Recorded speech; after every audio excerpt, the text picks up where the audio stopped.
Hi, my name is Russell Hutchinson. I'm one of the directors at Quality Product Research, and I'm joined today by Mark Banicevich. This is actually Mark's show, but I'm taking it over and I'm going to ask Mark a few questions about the Governance Bites series, which he's been filming and shooting and putting up on LinkedIn. Can we do that, Mark? Absolutely, yeah. Thanks, Russell. Oh, that's fantastic. So first of all, Governance Bites, I've seen them. They've been popping up on LinkedIn. Probably like many of your viewers, I've clicked and played a few, and I haven't played them all. But first of all, where did the idea for this come from?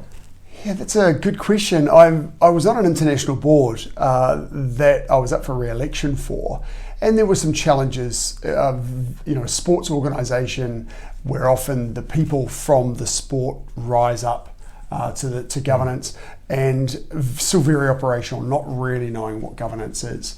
And at the point where I was up for re-election, I thought, well, one of the things I can do, I know a lot of executives, I know a lot of directors through what we do in our day jobs, and I thought, why don't I ask them whether I can ask them some questions about governance and put some short videos up, really on the basis that, on the board that I was on, when I was poking and saying we need to be doing this, we need to be doing this, I was getting pushback saying, oh, that might be how you do it in New Zealand, but I've been on this board for a long time and I know how this works. And just trying to, which is why in the early videos, a lot of the questions at the end were around, is governance different overseas and is it different for not-for-profits? Yeah. Because I wanted to pull out that point that, no, this is not what I'm thinking, this is not what happens in my country, this is global best practice that we need to be moving towards. So that was kind of the starting point, and I just found that I enjoyed it so much, I thought I'd keep doing it. Yeah, keep going. Yeah, it's fantastic. I've enjoyed what I've seen, and I like that. But what are some of the highlights from maybe some of the different people that you've talked to that you'd like to pull out and share? Yeah, sure. There's been a really great mix of people, and people that I really like and admire. For one, Russell, I really love catching up with you. So the first thing for me was it meant I get to catch up with people I admire and have a coffee or something and have a conversation. Yep. So that's a huge selling point, which is partly why I'm still doing this, because I enjoy catching up with these great people. There's been some amazing tips that have come out of this, and one of the tips that I love, one of the early tips that I loved was that don't do it. Why would you, thinking about what advice would you give to somebody looking to move into directorships? And the quick answer was don't do it. But really it was along the lines of be aware what you're going into. Don't do this just because you think it's the next natural step. You've been an executive and now you're thinking, oh, okay, governance is what I do next.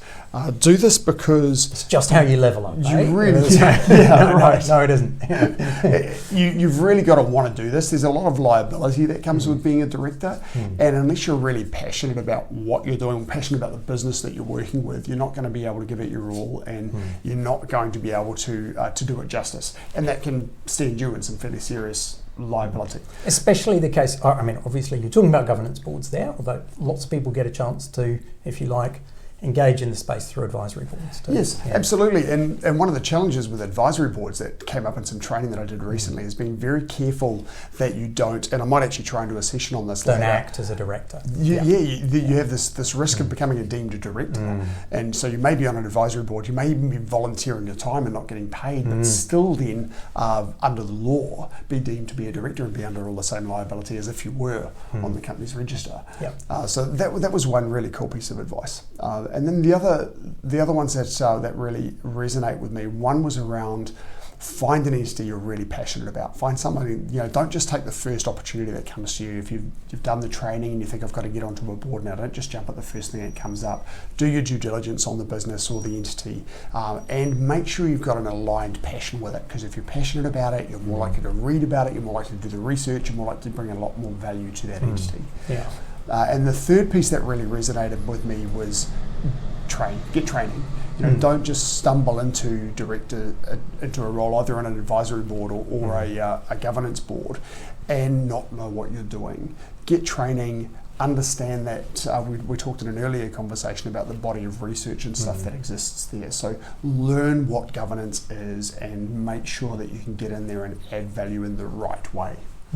Yeah. And what sorts of training have you encountered that you think are really worthwhile?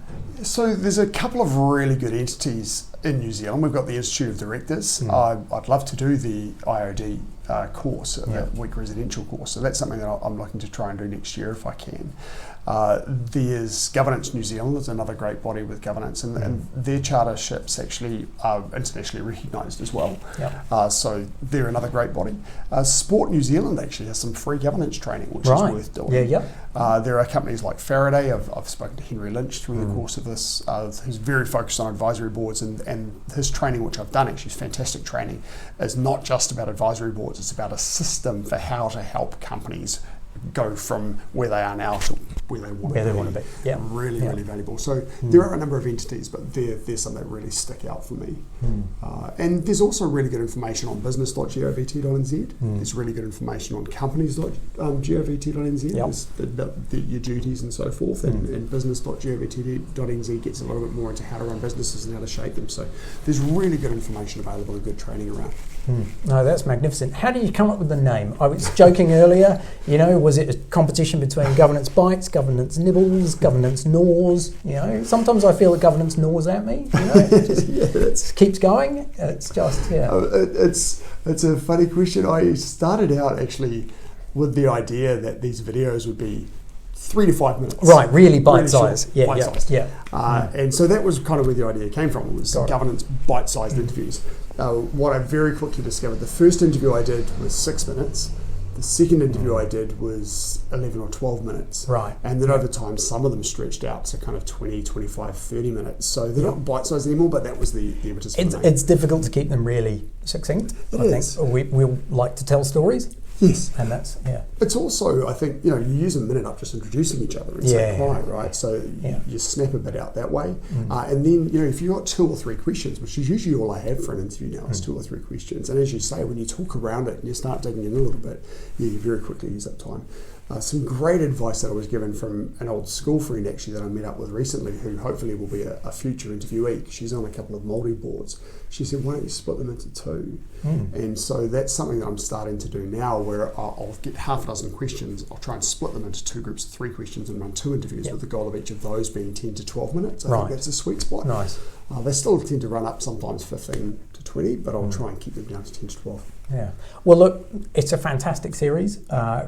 We love seeing it, and I hope it runs as long as you want it to run, and we keep seeing some of the amazing content that comes out of it. Thank you very much. I hope we get some views up. So, I've never said this, but, push the like button and subscribe and write a comment. That's right. Like and subscribe. I mean, they're all hosted on YouTube. Decreed has picked them up, and they're offering them through their platform. If we get some views up, and of course, while I'm still enjoying conversations and meeting great people and catching up with friends, might as well keep going. Fun, yeah. So thank you very much for your time, Russell, and for the conversation. That's been really cool to be reversed on. And we'll catch up again soon. Thank you, Mark. Go well. See you next episode.